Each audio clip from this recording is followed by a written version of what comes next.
Welcome, everyone. My name is Leslie Hendrickson. I'm on the steering committee of the Newburyport Literary Festival. This is our second day of our third virtual event and our 17th overall festival. So we're really excited. We've been having a great time and we're so happy you're here. I will now introduce our esteemed panelists. Lisa Jewell is the New York Times bestselling author of 19 novels, including The Family Upstairs and Then She Was Gone, as well as Invisible Girl and Watching You. Her novels have sold over 5 million copies internationally, and her work has been translated into 29 languages. Connect with her on Twitter at Lisa Jewell, 2Ls UK, and on Instagram at the same handle. I'll put those in the chat, and on Facebook at Lisa Jewell Official. Hank Phillippi Ryan is the USA Today bestselling author of 13 novels of suspense. She has also won multiple prestigious awards for her crime fiction, including 5 Agathas, 4 Anthonys, and the coveted Marie Higgins Clark Award. She's also the on-air investigative reporter for Boston's WHDH-TV and has won 37 Emmys, 14 Edward R. Murrow Awards, and dozens of other honors for her groundbreaking journalism. National book reviews have called Hank a master at crafting suspenseful mysteries and a superb and gifted storyteller. Her novels have been named Best Thrillers of the Year by Library Journal, New York Post, BookBub, Pop Sugar, Real Simple, and others. Her newest book, Her Perfect Life, is a chilling psychological standalone about fame, family, and revenge. It received starred reviews from Kirkus and Publishers Weekly, which called it a superlative thriller, and it has now been nominated for an Agatha Award. Thank you so much. Welcome, and Hank, over to you. Thank you so much. You all, welcome, welcome, welcome to this marvelous interview today. What was not in my bio is that I am Lisa Jewell's #1 fan. And you know this, Lisa, you completely know this. So I'm so thrilled and honored to be able to talk with you today. I have just finished her new book, The Family Remains, which comes out in August, and you will completely love it. I promise you will. Her current book, The Night She Disappeared, this is the book of the year. It truly is. And I have told everybody that. Lisa, congratulations on this. I'm not sure how you do this. What, write books? Or just do so. I mean, you're so scintillating. You're so clever. And your books are so, there's this Lisa Jewell DNA. And that is really what I want to talk about today a little bit. You write psychological suspense. And psychological suspense is how we save each other or how we destroy each other, not by guns and knives, but by gaslighting and manipulation and deception. You know, how present is that in your mind, whether it's the very, very dark, The Family Remains very dark, or the heartbreakingly dark, The Night She Disappeared? How do you juggle that psychological element? How do you think about that? I think what you might be referring to is the fact that I keep coming back to coercion time and time and time again. And it's something I've experienced. I have been in a coercively controlled marriage in my 20s. I was married to a man for 5 years who managed somehow, without knives, guns, ropes, anything, to keep me basically tied into this tiny little suburban house miles away from my friends and family, just by his moods, just by the power of his mind. And I'm quite a grounded person. I thought I was quite a together, strong person. So the fact that this man, without any physical restraint, was able to keep me in a box for 5 years is, I think, the formative thing that has informed so many of the themes and strands of my novels, particularly since I started writing psychological thrillers. I was obviously writing romance novels and romantic comedies for quite some time before I started writing psychological thrillers. And I always knew that I wanted to dig deep into this experience that I'd had and this experience that so many people have quietly behind closed doors. And it's so it's so unbelievably dark for someone to get inside your head and control you. It's the darkest place. It's like it's gothic. That marriage that I was in for 5 years felt gothic, even though we were just in a little modern house in the suburbs. And that, I think, is just something that I keep reaching down in. I've had a very nice life. Not very many bad things have happened to me. So that's something I can access really easily because I've been there. And that is something that I think informs a lot of the twisted sort of nature of the relationships in my novels, and the depths that people will go to control other people. And I think I'm going to keep doing it and keep doing it and keep doing it because it's endlessly fascinating to me. Well, it is endlessly fascinating. And I see now that I've read The Family Remains, and when you all pre-order this, the minute we get out of this interview, you will see it too, knowing now the depth of the experience that this must have grown out of, because this book is incredibly chilling and incredibly authentic. It's the darkness and as you say, the coerciveness of your books is throughout. You have this way of telling a story where you give the reader little puzzle pieces, one little bit at a time, and the reader is putting together those puzzle pieces to create what you think the story is. And then the story turns out to be not quite what we could possibly ever in a million years predict. Is that how you do it in your head, put together the puzzle pieces? And do you know that what the puzzle will show in the end? No, it's absolutely organic. I don't plan, and I would imagine that I'm very rarely more than 2 chapters ahead of the reader as I'm writing, in terms of knowing what's going to happen and how all these little clues are going to fit together. And the clues most of the time will just land on the page without me having any sense of what it's there for. It's a sort of instinctive thing of I've just written something on the page. For example, the book I'm writing at the moment, I describe a woman pulling open her curtains and looking out onto the street, and I randomly describe the curtains as denim. Who has denim curtains? I don't know. I don't know anyone who's got denim curtains. And I just thought that was just a little throwaway detail for the reader so they could picture this woman's curtains. But it's actually, the denim has turned out to be a major part of her storyline. I can't explain why.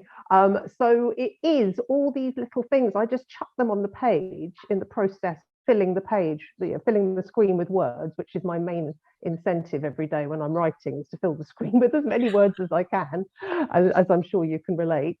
And within those words that I fill up the screen with are things that I will be able to use to solve the puzzle myself. And as I say, most of the time I don't realize until 2, 3, 8, 10 chapters down the way that that's what it was. So it sounds like a dark art, and it is a bit dark arty. But yeah, that's how I do it. Well, it is a little dark arty, but you could also look at it as magic. Sue Grafton used to call that the magic, as somehow the writer's subconscious, the writer's imagination is putting something in that means something that they don't quite know why. And then a couple of chapters later, you say, oh, that's who texted. That was on the phone. That's why she has a dog. And there's this sense of, and I see, you know what I mean, because there's this sense of the puzzle pieces clicking together, and you're creating the puzzle. This reminds me, there's a great spot in The Family Remains, the new book coming out in August. You can pre-order as soon as this interview is over. You're a detective in this book. I knew you were going to pick that bit out. Yeah. Okay. Is it okay if I read this? Just please do. Bit. Yeah. Okay. Just one little bit. Your detective in the book says, in the shower, I think of the case as if it is a spherical thing, the world spinning in 3 dimensions inside my head.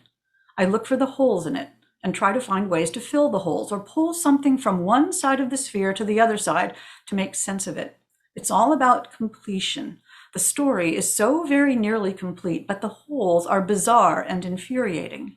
And then it goes on. So I thought, oh, that's Lisa writing her novel. Is that how you... That is, and actually, Samuel, my detective, is in the shower, and that is I was describing what I do when, I mean, obviously I clean myself also in the shower, but I do that also. That a lot of the sort of technical work, the stuff that makes readers think that I know what I'm doing and that I'm really clever, happens in the shower, and that's what I was describing, while Samuel's looking at this weird case that he's trying to solve, and that's it. I mean, writing a book is like a weird case that you're trying to solve.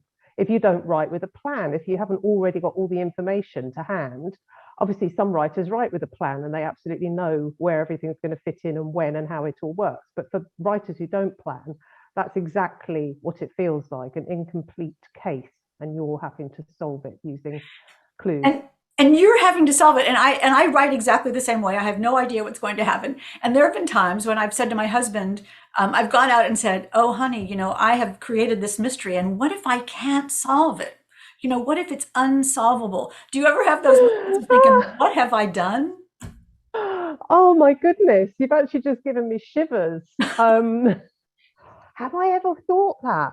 I don't think I have. I don't think I have ever got to the point in the book of thinking, I'm never going to work out what happened or why it happened or who did it or who didn't do it. And I think, but I can see that's probably something that's best not thought about, because that's the thing. You've written 13 novels. I've written 19 novels. We now know that it all works out in the end. And I think that's a cool thing. I agree with you, because that is what I tell myself. I think, well, I've done it before and I've felt this way before. Yes. So it means that it is another step on the journey. I just want to acknowledge how many people are here this afternoon. And it is so wonderful to see you all, Donna and Nicole and Trish and Tamara and Tina and Catherine, and every Tanya is here. This is Brenda. So nice to see you all. And I know that you are all massive Lisa Jewell fans, as I am. Another thing about the Lisa Jewell DNA and these marvelous books, The Night She Disappeared. If you have not read this, you all go get it. And the brand new The Family Remains, is that even though there's the Lisa Jewell DNA, and I know I can recognize your books, even though they're very different from each other, because you, Lisa, disappear into the characters. There's not a shred of you. It is only these characters, whether they're the abused, gaslighted wife, or the young teenage mother, or the villainous of villains that you've ever read. How do you immerse yourself in those people? That's a really hard how do you do it question, because I really don't know. And there's this word called sonder. I think it's called sonder. And it means that sadness, that innate sadness and shock almost that you feel when you have those moments of realization that every single person you pass on the street is living as a life as rich and multifaceted and extraordinary as you are living inside your own head. And yet they're just someone you pass on the street, and you're never going to be party to what it is that they're experiencing on a minute by minute basis, of being them, the experience of being them. And it's a kind of tragic sadness that you're only ever going to get to feel what it's like to be you. So for me, it's a way of kind of dealing with that sadness. And I find it's extraordinary that you only ever get to be you. And so, yeah, I think it's just something that I've never had to learn how to do or think about doing. It's just the minute I'm on, and I write from multiple perspectives, which means I'm constantly jumping from head to head, person to person. And the minute I open my laptop and get my document open, I'm just there. I'm just ready to be the teenage mother, or be the London detective, or be, as you say, the abused wife. I'm just ready to just leave me behind. That makes it sound slightly more, it's not quite that seamless. It's not quite that seamless. I'm still checking my email every 30 seconds. No, gotcha. Absolutely. I hear you. But the voices of the characters, the voice of Henry Lamb in The Family Remains, that bitter, deep, wanting, desirous voice, or our adorable heroine, Sophie, the writer, in The Night She Disappeared. And you do have in each book a determined main character who needs to solve the puzzle that is put before them, someone with a moral code, someone with a sense of responsibility. In The Night She Disappeared, it's Sophie, a writer who comes upon a clue about people who disappeared, more we will not say. And she persists in looking for what happened to these people, although it is not her responsibility. And I always think of Sophie as you. I picture her as you, doing what a writer would do. And you're curious and you're smart and you're persistent. Talk a little bit about Sophie's role in The Night She Disappeared and how much fun that must have been to write. Yeah, it was fun. It was fun, and interestingly, it wasn't going to be Sophie because I tried to avoid police procedure and detectives. Although I have in The Family Remains got a proper detective, I do always need to have a character whose role it is to solve the mystery. And when I sat down to write this, it was actually Sophie's boyfriend, Sean. Now, Sean is the character who has come to this boarding school in this very chi-chi village in England to be the head teacher. And he brings along his new girlfriend. They've only been together for 6 months, and she's followed him from London out to the countryside because she feels that their relationship is worth investing in. She's 33 and she's at that age where she thinks this could be the one. Anyway, so she was just supposed to be his girlfriend. And I wrote the first chapter when they first arrive at the boarding school from Sean's perspective, because he was going to be my detective. He was going to be the one who's going to find the dig here sign.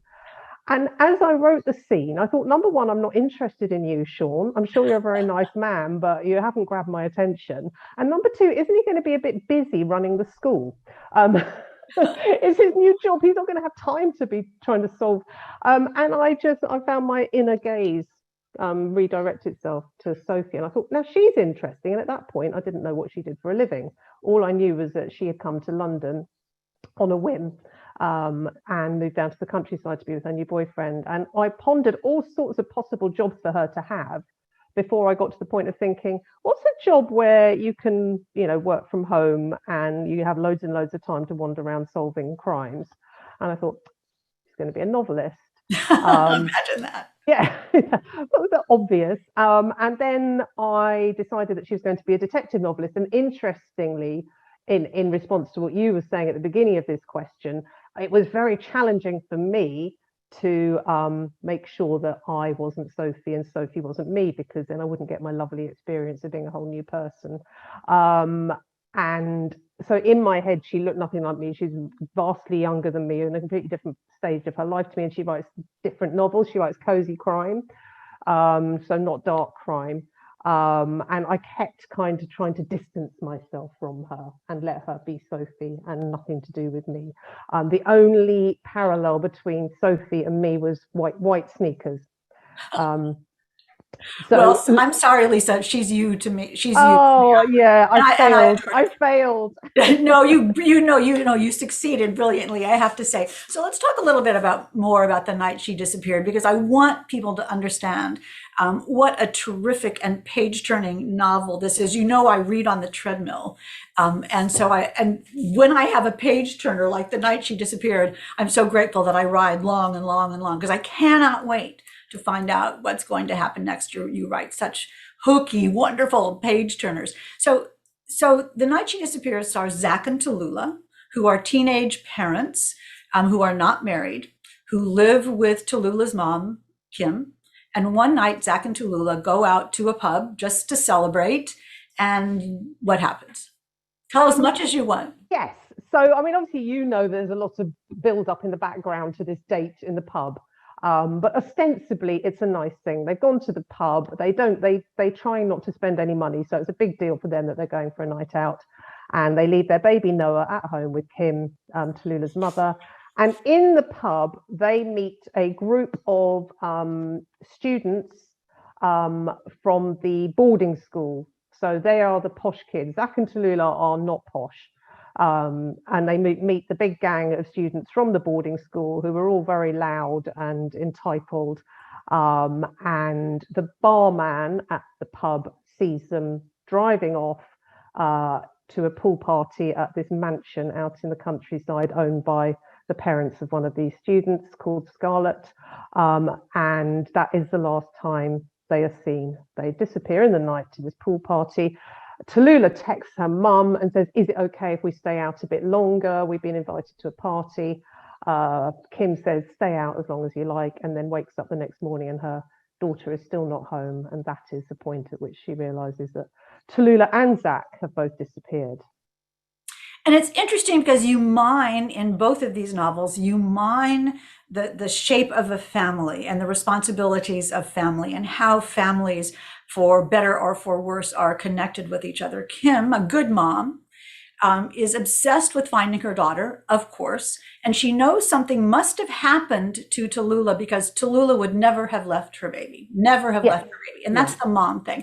But a grown-up mom and a teenage mom are very different. What was it like to write about that, those responsibilities of motherhood, the terrifyingness of motherhood, the gut-wrenching problems of motherhood, and the deep, deep, passionate love? Yeah, I mean, there are so many interesting mother-child dynamics in the book. Not just, you've got the dynamic between Kim and Tallulah, which is beautiful. I like, Kim is a single mother, and has just this very quiet, small, loving relationship with Tallulah, and that's why I always sort of write about them in the kitchen when it's just the two of them and the baby. And then you've got the relationship, as you say, between Tallulah and her baby Noah. And Tallulah had her baby when she was 18. And it was just something I'd never written about before. I thought, I've written about so many missing teenage girls. How am I going to make this one different? So I thought, well, let's show her as a mother. And if I was going to do that, I wanted it to be a really positive thing. I wanted it to be that, there's negative assumption about bringing life into this world when you're too young, that you won't be able to take on the responsibility. And I wanted to show that, that she more than took responsibility for this child. And yes, and then there's a relationship between her boyfriend Zach and his really, really peculiar mother, who frankly doesn't care about him, which I could have studied that in a lot more depth because that was really dark and really sad. And then there's a relationship between Scarlett, who is Tallulah's friend with the mansion, and Scarlett's mother, who is actually don't even talk. Slightly, let's call her a sociopath Yes. and leave it at that. Exactly. So I just felt like I just had the full scope. It was all there, from these tiny, quiet, beautiful little pearls of mother-daughter relationships to these really out there, over the top sort of, villainous mothers with who didn't look after their children properly, and it was fun. It's fun. There's just it's endlessly fascinating and satisfying to write about family dynamics, but particularly I think with mothers. And teenagers are so good at writing teenagers. We're so malleable and so impressionable, and so they feel immortal, and they don't have any idea what the ramifications of decisions they make will be. They're so driven by desire.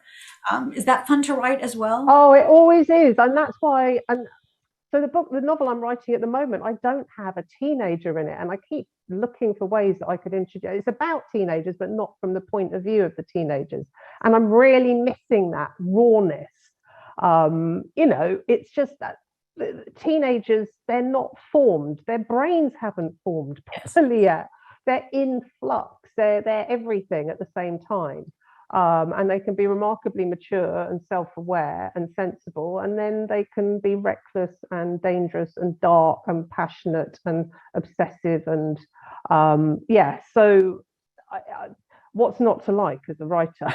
Exactly. And you mine that so beautifully in The Night She Disappeared. And one of the most fun, well, there's so many wonderful scenes in The Night She Disappeared, but one of the scenes is when Sophie, the writer, is walking down a path and finds a little sign. Talk a little bit about that scene and where that came to you. Yeah, so I had very little. If you're not a planner, then you will know that it is possible to start writing a novel with virtually nothing. And all I had for this novel was this boarding school in the countryside, and a missing girl at a pool party, and this cardboard sign with the words "dig here" written on it in marker pen, with an arrow directing whoever finds the sign to the soil, obviously with the suggestion that one should dig here. And that was all I had. And until the moment I was actually coming to write that scene, I had assumed that the person who dug, which was originally going to be Sean, and then it turned out to be Sophie, was going to find human remains. That was my assumption. And then I started writing the scene, and I thought, if it's human remains, then someone is dead. And then I've written myself into a corner, and then I'm not leaving myself any options, because I don't know if anybody's dead. I don't know if anyone's been murdered. Because I've got no clue what this book is about yet. So thus, I need to leave myself options and oxygen. So it is not human remains that are found under the sign, but something else that's a bit more fluid and elastic and allows the plot to develop in more unexpected ways. I love that because, you know, knowing how you write now, and for people who read The Night She Disappeared, and if you haven't, come on, it lets us know that one of the reasons that it's such a page turner possibly is that you're searching for the story as well. You're searching to see what that sign means, just as we want to know, you want to know as well. Oh, absolutely, absolutely. And this is yeah, I have had a few readers ask me if I would ever go back to writing sort of simpler stories, less dark stories, romantic comedies as I used to. But one of the reasons why I wouldn't is because I would miss that. I would miss that element of it's more fun. It's so much more fun to write a book when you're putting a puzzle together.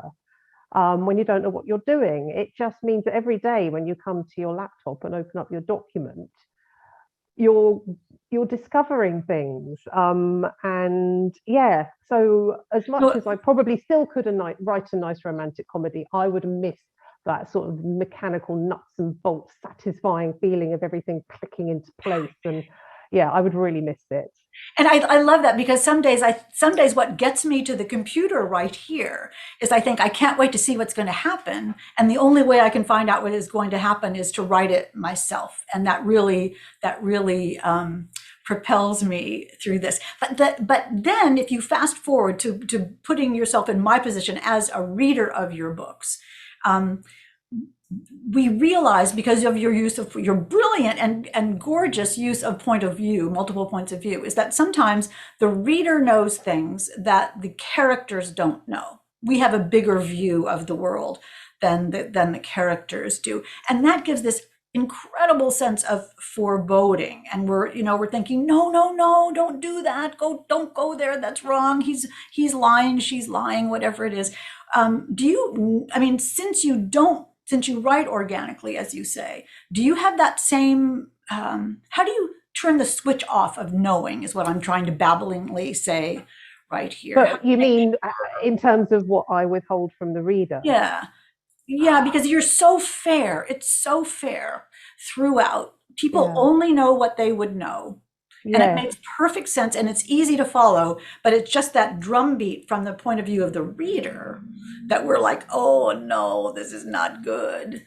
Yeah, I don't know. I think that's the sort of stuff that is just purely instinctive. It's I write 1,000 to 1,500 words a day. And for me, I could write more, but for me, that just gives me enough movement forward for me to uncover the things that I need to know, and thus for me to get my characters to reveal things about themselves to me and to the reader. And I think if I went beyond that, then I could inadvertently blow their cover or write myself into a corner or go too far in the wrong direction and then have trouble finding my way back. So it's just these sort of like 1,000, 1,500 word chunks just mean that I can keep that balance in terms of what I know and what my characters know and thus what my readers know. But it's not something I do thinkingly.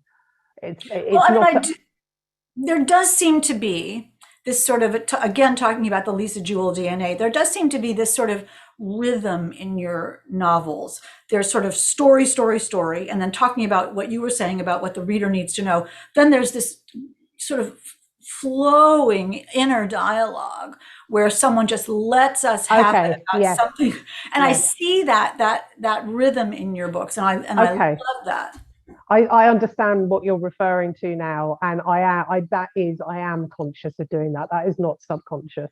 I can feel it coming. I don't think, oh, it's time for one of my characters to go off on a stream of consciousness, sort of in a turmoil, like let's have a look at the soul, let's get our hands dirty and find out what's really going on. I don't think technically it's time for that to happen, but it does. I think you're absolutely right. It does tend to happen in this very rhythmical, cyclical, yeah, like as you say, you have like 30 pages of people doing things and moving around and things happening, and then bam, I've kind of got into that, what I was talking about earlier, that Sonder thing. And I love that. I mean, there's in The Family Remains, there's a moment where one of the characters says, and I'm going to sort of couch this a little bit. He says, I realize in some base way that this is me, that this has always been me, but that I have sat on it, stifled it, trapped it in a cage, sedated it like a pet tiger. And it seems at this moment in time that the line between me killing someone and not killing someone has always been so much finer than I'd ever realized. I'm like, oh my God, that's so scary. Your scary moments, Lisa, are so scary. And it's interesting that there are dinner scenes in The Family Remains and The Night She Disappeared that are so chilling. I'm talking about truffle fries, as you know, and I'm talking about pumpkin risotto. Yes. Oh, you're not the first person to draw that parallel between the truffle fries and the pumpkin risotto. Interesting that you picked up on that. But yes, the darkness, the power of the sort of, And because how do you, and now talking about your personal life is sort of revealing to me about one of the characters in The Family Remains, that dark, you have one of the worst honeymoons I've ever read about in my entire Honeymoon from Hell. Oh God, yes. My sister read it and she phoned me up and she said, why did she do that? Why did she say that? Why did she let that conversation happen? She was absolutely mortified.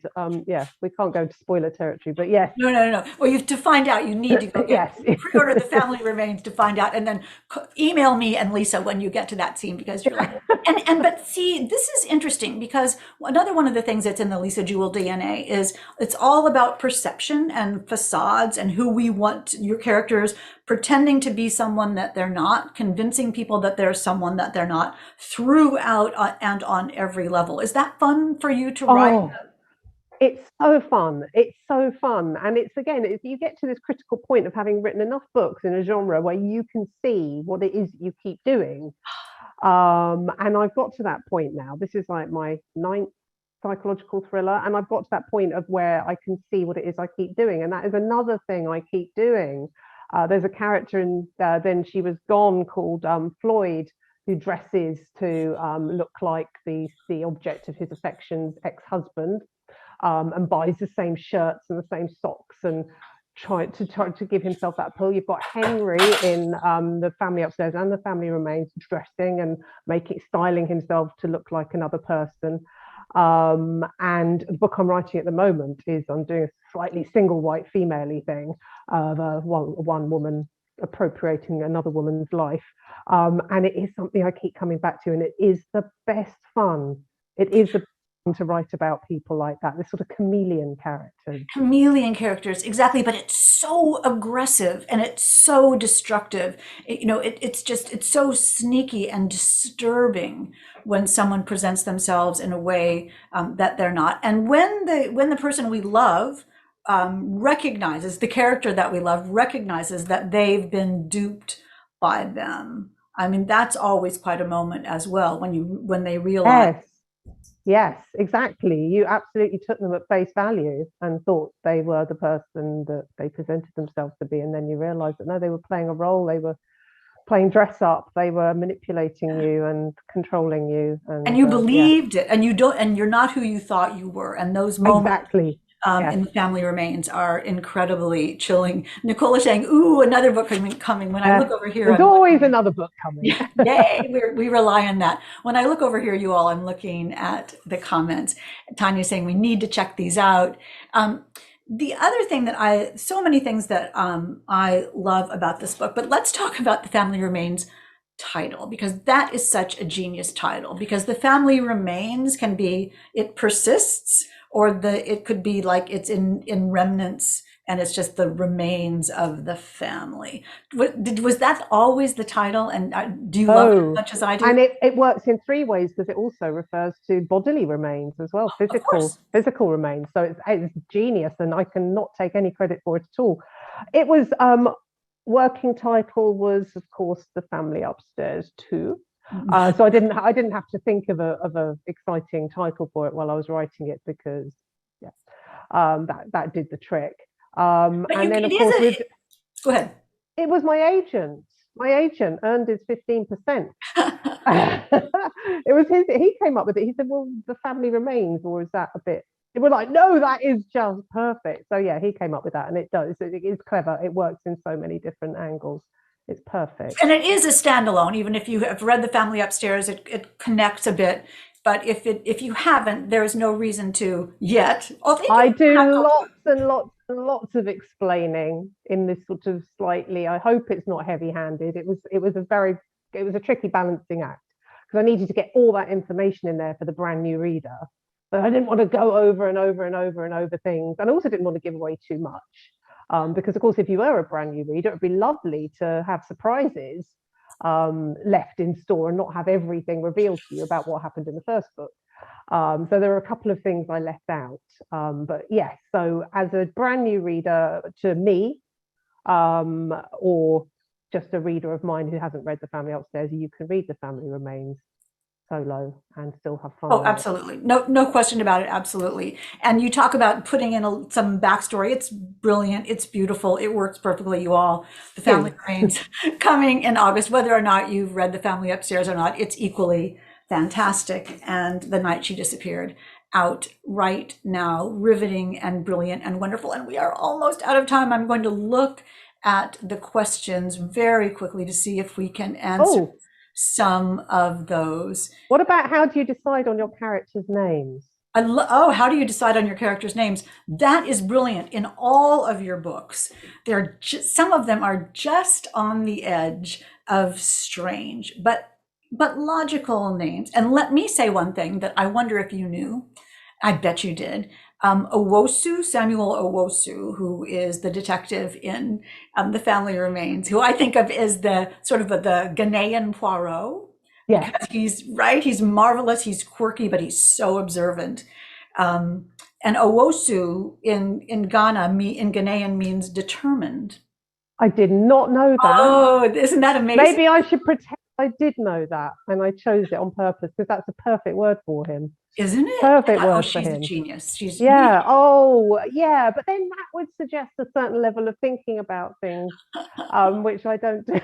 And to answer the question, how do I decide on my characters? They do just. I don't know about you, Hank, but I would say 90% of the time they just drop into my head and they feel right and they're there. And the most frustrating thing is when you can't get the name. That is infuriating when you can't get the name. So because they won't come alive, will they? The characters do not come alive if they have the wrong name. Absolutely. No, it's massively important. And it's something I do quite a lot with my characters, just as a point of interest for anybody who reads a lot of my books, is I love a one-syllable surname. Love a one-syllable surname. So there's lots of those you may notice as you go through. Lots of one-syllable surnames. Rachel Gold, a marvelous character in The Family Remains. And where did you, Gold, that's right out there for a name for her. She's a jeweler. She's a jeweler, yes. And that must have been a really subconscious thing, because I kept saying gold before I knew what she did for a living. That's clearly what happened there. And how do you know when you get you were saying that they come from your head, so it's not that you look up into some index of baby names. I have done that on occasion when I'm having trouble, but mainly they just fall into my head. But I just had to bring a new character in the book I'm writing at the moment, a very, very precocious teenage girl, very mature teenage girl who's going to cause a little bit of upset in a certain way. And I hadn't known she was going to walk into the store, and she walked into the store and she was called Eleanor. And I just knew she was called Eleanor. And it was there. And it was never going to be, she was never going to be called anything else. And I love it. So I love that sort of that instantaneous sense that someone just walked into the store and you know exactly who they are. Exactly. It starts with the name. It does start with the name. Well, this is interesting because Lisa is asking, sort of apropos of that, how well do you know your characters before you start writing them, or do you discover them as you write?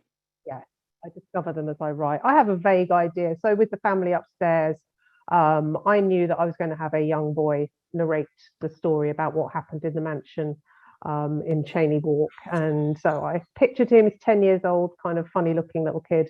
But I didn't know anything else about him. And I knew that I was going to grow him. I knew that he was going to end up being an adult by the end of the book. And I was going to grow with him. And he just showed me who he was. And now look where we are with Henry Lamb. My God, I would never have guessed when I first put him on the page that that's who he was going to turn into, not in a million years. And it's the same with Scarlett and Tallulah in The Night She Disappeared. I absolutely had no clue. I knew that Tallulah was going to meet this girl called Scarlett in the school cafeteria, and that was going to be how she ended up going to the pool party and disappearing. But I didn't have any clue about what sort of girl Scarlett was going to be or how their relationship was going to develop. Except that her name was Scarlett, which is sort of... I knew that. Exactly. I knew that. Exactly. Lisa, we are almost out of time, but is someone writing a book about you writing a book? It has been written. Did you see this on Twitter earlier? I didn't. I read about it in somewhere or other, in you know what, in the acknowledgements of the family. Oh, in the acknowledgements. Yes, somebody was reading it, and I got first little feedback about it on Twitter. So for the duration of 2021, from January to December 2021, I was being shadowed by a writer called Will Brooker, who's a professor at a university just outside London of film and cinema studies. And he wanted to write a book about the process of writing a commercial novel. And he'd come to my books during the first lockdown, as a lot of my new readers came to my books in 2020. I did quite well out of that in terms of building my readership. And he was one of my new readers, and he was fascinated. It was that sort of like, how does she do it? Question that he was asking himself as he read all my books. And then he got in touch and said, how would you feel?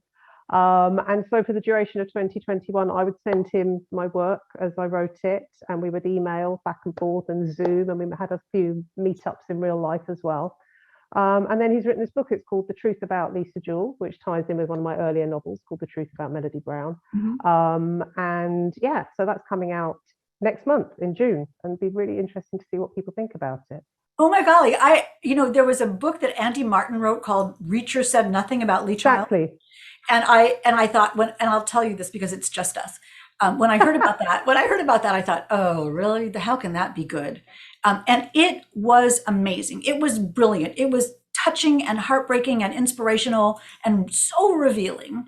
And I can't wait to read this book about you. How did you feel about that, though? At first, I felt a bit like, why me? It felt a bit like, who do I think I am to allow myself to be the subject of a in-depth study by an academic? He's a professor, he's a doctor, and I'm me. And then I got over that very, very quickly and thought, no, I would want to read, like you say about the Lee Child book, I would want to read this book about any other commercial author. I would want to know this. I would be fascinated.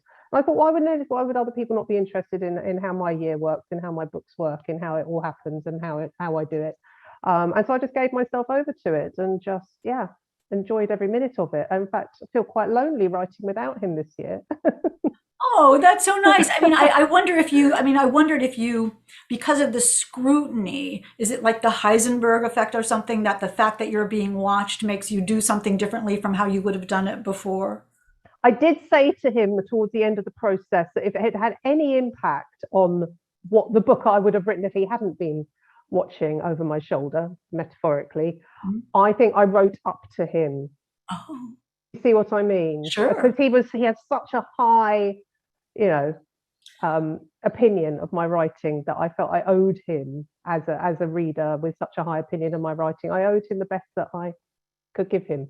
So if it did anything, it made it a better book, I reckon. I hope. That absolutely brings tears to my eyes, and we all can't wait to read it. The reason he wrote the book is that you are beloved, and that you are a genius and you are brilliant. And your books, the new one, The Family Remains, run right out and pre-order it right now. You all, Lisa Jewell's The Night She Disappeared, truly the book of the year, the queen of suspense, as the Newburyport Literary Festival called you, could not be more on point. I'm a huge fan, as are the dozens and dozens and dozens of people who are here today. Congratulations, Lisa. Oh, thank you, Hank. And honestly, I love talking to you about writing, and I love answering your questions, and you're just a joy and a pleasure. So thank you so much again for yet another wonderful, wonderful conversation. Could carry on, frankly. Get my husband to pour me a glass of wine and keep going. But too early for wine here, you lucky woman. Yeah, not too early here. I wish we could too. And I was thinking about, I did write the descriptions for these, and I think we should have called it the Queens of Suspense, not just one.